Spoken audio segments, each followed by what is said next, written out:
మహబూబ్ నగర్ జిల్లా మాచన్పల్లి గ్రామానికి చెందిన వెంకటేష్ అనే యువకుడు అనుమానాస్పద స్థితిలో మృతి చెందాడు.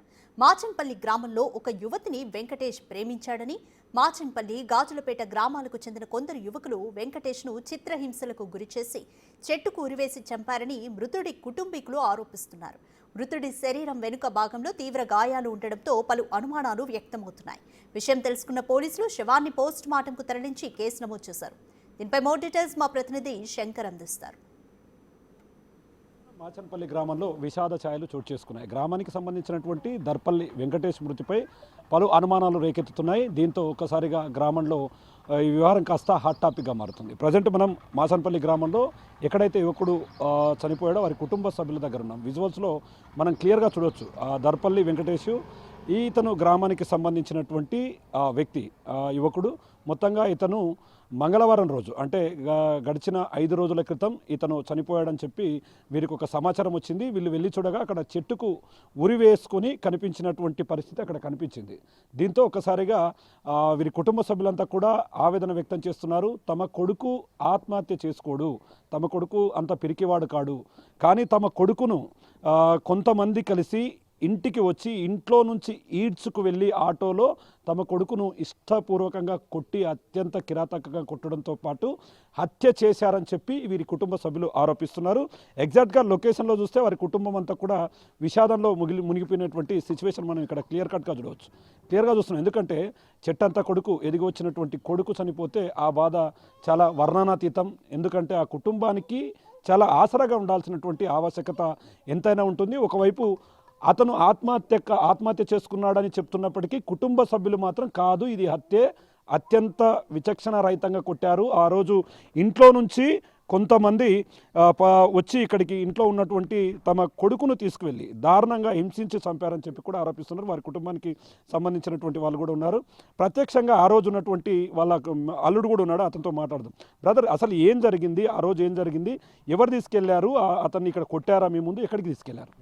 ఇక్కడ ఏం కొట్టలే, ఆటోలో వేసుకొని తీసుకువారా, మా పిల్లని మాకు తీసుకొచ్చి తీసుకురారా అని చెప్పేసి అంటున్నారు.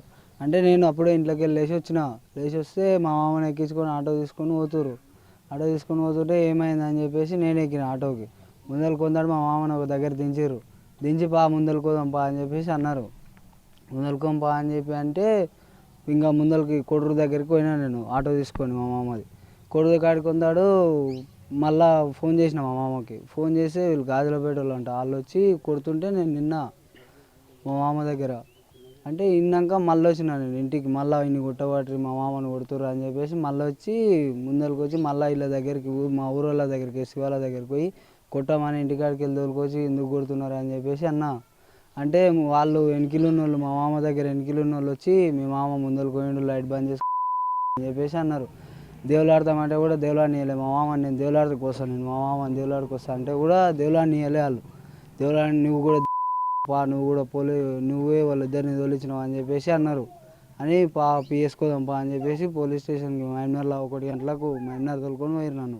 చూస్తున్నా మొత్తంగా ఒక అమ్మాయికి సంబంధించినటువంటి ప్రేమ వ్యవహారంలో తమ అమ్మాయిని ఇతనే మిస్ చేశాడని చెప్పి ఆ కుటుంబ సభ్యులు ఇక్కడికి రావడం, అతన్ని తీసుకువెళ్లారు. వాళ్ళ తండ్రి కూడా ఉన్నాడు. ఆ రోజు కూడా ఆయన ప్రత్యక్షంగా వద్దని వారించినా తన కొడుకుని తీసుకువెళ్ళాడని చెప్పి చెప్తున్నారు. ఏం జరిగింది పెద్ద? ఆ రోజు ఏం జరిగింది, ఏం చెప్పాలి? ఇంట్లో మన సార్ ముగ్గురం అనుకుంటే ఫోన్ చేస్తే ఇల్లు తెరిచాబా అని బయటకు వస్తే వాళ్ళు గుంపులాగా 15 మంది అయినాక వద్దు నువ్వు ఇళ్ళకి కోదారా అని చెప్పి నువ్వు దుబ్బుతుంటే నువ్వు వచ్చి ఇద్దరు వచ్చి అమ్మ తను దుబ్బుకొని ఆడో చేయాలి చేస్తారు దుబ్బుకొని పోయినరు. దుబ్బకపోయేటలకు నన్ను దొబ్బినరు మా వస్తే ఇంక ఎక్కిస్తూ ఇచ్చిన నేను. ఇక ఇంకా నొరికినా నేను నాకు దొరకలే, కనవాళ్ళే. ఇంక ఎక్కడ పోయిండో ఏం కదా ఇక అర్థం కాదు. మొత్తంగా ప్రేమ వ్యవహారమే దీంట్లో కారణం అంటూ దానికోసం తన కొడుకుని బాధ్యుని చేస్తున్నారంటూ చెప్తున్నారు. అమ్మ, నిజంగా అతను ఆత్మహత్య చేసుకునేటువంటి మనిషా లేకుంటే ఏం జరిగింది? సార్ చేసుకునేవాడు కాదు వాడు. మేము పొలం కాడ చేను కలిసి వెళ్ళినాం సార్. 6 మంది కూలీలను తోలుకొని పోయినా. 6 మంది కూలీలను తోలుకొని పోతే వాడిని కొంచెం దూరం గీ నుంచి గంత దూరం కలిసిన తర్వాత చూస్తే వాడు గుండుకు ఇట్లా అని కూర్చున్నాడని అనుకున్నాము. కానీ వాడిని పోయి చూస్తే మా ఆయనకుండి వాడు నిన్నట్టుంటే అన్నం తినలేడు, పోయి వాడిని చూసిరాపో అని తోలిచ్చినాము. మా ఆయన తోలిస్తే ఆయన 2 సార్లు ఆడి కొంచెం దూరం పోయి మళ్ళీ వచ్చిండు.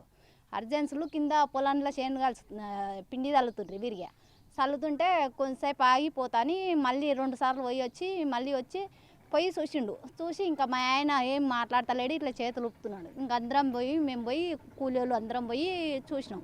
చూస్తే వాడు కాళ్ళ కింద గింతే ఉంది సార్. వాని కాళ్ళకు మట్టి గుట్ల లేదు. అసలు మీ కాళ్ళు ఎట్లా ఫ్రెష్గా ఉండవో అట్లనే ఉండవు అని. వాడు ఆ పొలం మొత్తం చుట్టుముట్టు నాటేసిండ్రు సార్. ఆ దాంట్లోకించి నడుచుకుంటా పోతే ఇంక బురద అంటలే కదా, అంటలేదు. ఇంకా మేము అప్పుడు చూసి మా ఊరు వాళ్ళకి ఫోన్ చేస్తే అందరు వచ్చిండ్రు సార్. మొత్తంగా ఇదంతా కూడా ఒక వర్గానికి సంబంధించినటువంటి అంటే కులానికి సంబంధించినటువంటి తమ కూతురును ఒక ఆడపిల్లని తీసుకుపోవడం ద్వారానే అతను తీసుకెళ్లారని చెప్తున్నారు. ఆ బ్రదర్ మరి ఇప్పుడు ఏం చేయాలనుకుంటున్నారు? నిజంగా ఒక అమ్మాయిని తీసుకుపోయారని ఒక వైపు నుంచి వాళ్ళు చెప్తున్నారు. నిజంగా అట్లాంటి వాటికి మీరు ఏమైనా అడ్డుకట్ట వేశారా? మేము ఒక్కనాడు ఒకరిని మాట అనలేదు. ఆ పిల్ల కూడా వాళ్ళ ఇంటికానే ఉంది. ఇక్కడికి వచ్చిండ్రు ఈయన గుంజుకొని పోయినా అంతే. మళ్ళీ పదికి ఇక మా నాయన్ని ఇద్దరిని ఎక్కించుకొని పోయినాక పోయి అంత 20 నిమిషాలు కూడా లేదు. ఈయన కొట్టిండ్రు, అక్కడ ఎత్తుకుపోయినరు. వీళ్ళంతా ఉండారు ఇలా ఎవరు ఇలా గట్ల పెట్టాలి వీళ్ళు ఇద్దరే ఉంటుంటారు. వీళ్ళతో వచ్చినారు మళ్ళీ అడగనికి వచ్చినారు, ఇద్దరే ఉంటారు, వేరే ఎవ్వరు లేరు. మీరు ఇప్పుడు ఏం కోరుకుంటున్నారు? అంటే ఇప్పుడు మీకు సంబంధించినటువంటి తమ్ముడు చనిపోయాడు, మంచిగా కావాలంతే, మాకు న్యాయం కావాలంతే, వేరే ఏం వద్దు. చూస్తున్నాం మొత్తంగా ఒకవైపు ఇదంతా కూడా అంటే ఒక కులానికి సంబంధించినటువంటి ఒక అమ్మాయిని తీసుకుపోవడం, దానికి కారణం ఇతడే అంటూ కూడా తనపై పూర్తి స్థాయిలో ఈ విధంగా దౌర్జన్యానికి పాల్పడ్డారు. కానీ ఎక్కడ కూడా మేము కులాంతర వివాహాలకు మేము అడ్డు చెప్పడం లేదు. అంటే మేము ఆ కులానికి సంబంధించి కావచ్చు, ఆ అమ్మాయికి సంబంధించి పూర్తిగా మేము ఎన్నడూ కూడా ఇబ్బందులు పెట్టలేదు. కానీ కావాలని కక్షపూరితంగా తమ కొడుకును ఇంట్లో నుంచి లాక్కపోవడం, తన తమ్ముని ఇంట్లో నుంచి లాక్కపోయి ఈ విధమైనటువంటి దారుణానికి పాల్పడ్డారని చెప్పి ఒకవైపు తండ్రి కొడుకులు చెప్తున్నారు. మరోవైపు ఆయన తల్లి ఉంది, పూర్తిగా ఏడుస్తుంది ఆమె అంతా కూడా. ఆమెతో కూడా మాట్లాడదాం. అమ్మ ఏంటమ్మా, ఏం జరిగింది, ఏం చెప్పాలనుకుంటున్నారు? సారు నేనైతే నిద్రపోయినా సారు, లేచిలేను. నిద్రపోయిన తర్వాత వచ్చిందంట 12 గంటలకు.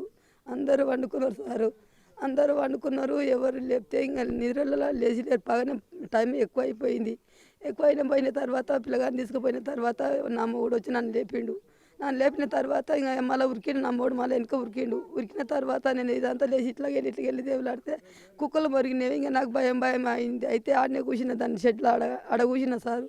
ఆడ కూర్చున్న తర్వాత ఏమైంది, వీళ్ళు అక్కడనే వెళ్ళిపోయింది. 1 అయింది, 2 అయింది, వచ్చిలేరు, ఇంటికి వచ్చిలేరు. ఇంకా ఇంట్లోకి వచ్చి లోపలికి వచ్చినా ఇంకా వండుకున్న సారు. పండుకున్నాక ఏమైంది, పొద్దుగాలు లేచి తమ్ముడు లేడు ఆడినాడో ఏమని చెప్పి వాళ్ళ అన్నలతో చెప్తే ఇంకా వాళ్ళ అన్నోళ్ళు అంత ధైర్యం ఉంది, వానికి అంత గుండె ధైర్యం ఉంది.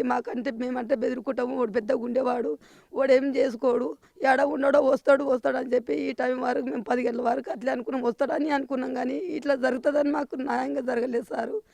చివరి ఏం కావాలి సారు, నా బతుకుదేరు ఉంటుంది సారు. ఏం లేదు కానీ నా బతుకుదేరు నేను ఎట్లా బతకాలి, మన బతికేటట్టు న్యాయం చేయండి, అదన్నట్టు మీకు తెలియాలి సారు.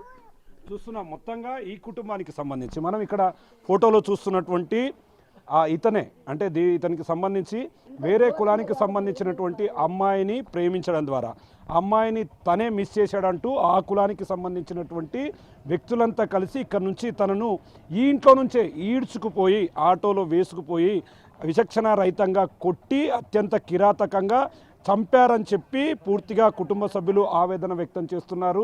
ఏది ఏమైనప్పటికీ ప్రేమ వ్యవహారం కులాల మధ్య ఉన్నటువంటి చిచ్చు కాస్త ఈరోజు ఒక యువకుడి చావుకు కారణమైంది అంటూ కూడా స్థానికంగా చర్చలు నడుస్తున్నటువంటి సిచ్యువేషన్ ఇక్కడ కనపడుతుంది.